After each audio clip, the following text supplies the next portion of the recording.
আজকে আমি আর মা বেরিয়ে পড়েছি লোকনাথ ঠাকুরের পুজোর বাজার করতে। তাই পুজোর সব জিনিসপত্র কিনতে আমরা বেরিয়েছি। চলো তোমাদেরও নিয়ে চলি আমাদের সাথে, দেখে দেবো কোথায় কি পাওয়া যাচ্ছে, কি কি কিনছি আর পুরো প্রস্তুতিটি এক ঝলক। সবার আগে আমরা চলে এলাম ফুল কিনতে। চারপাশে এত রকমের সুন্দর সুন্দর ফুল, গাঁদা, রজনীগন্ধা, জবা ফুল, বেলপাতা, দেখে মনটাই ভালো হয়ে গেল। সত্যি বলতে কি, এমন রঙিন আর টাটকা ফুল দেখে মনে হচ্ছে সব কিছুই কিনে ফেলি। এবার ফুল কেনা শেষ, লোকনাথ বাবার পুজোর জন্য মন ভরে ফুল নেওয়া হলো। এখন চলি বাকি প্রস্তুতির দিকে।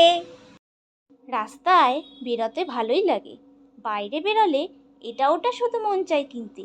সামনে একটা মন্দির আছে, সেখানে যাব। এখন আমি ঠাকুরের দর্শনটা সেরে নিলাম। সত্যি এমন একটা পবিত্র পরিবেশে আসলে মনটা একদম হালকা লাগে। এখন চলি পরের গন্তব্যে। এবার চলে এলাম মিষ্টির দোকানে। এখানকার মিষ্টিগুলো খুব স্বাদিষ্ট, একেবারে ঘরোয়া স্বাদের মতো। পুজোর জন্য কিছু মিষ্টি নিচ্ছি।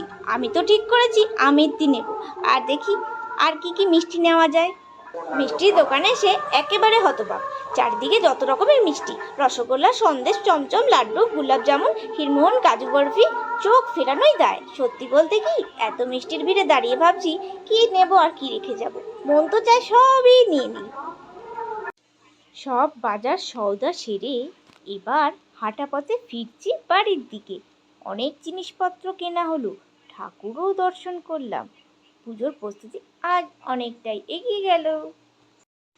বাড়ি ফেরার সময় হাঁটতে হাঁটতে গরমটা ভীষণই যেহেতু লাগছিল, তাই আর না সহ্য হয়ে একটু দাঁড়িয়ে আইসক্রিম খেয়ে নিলাম।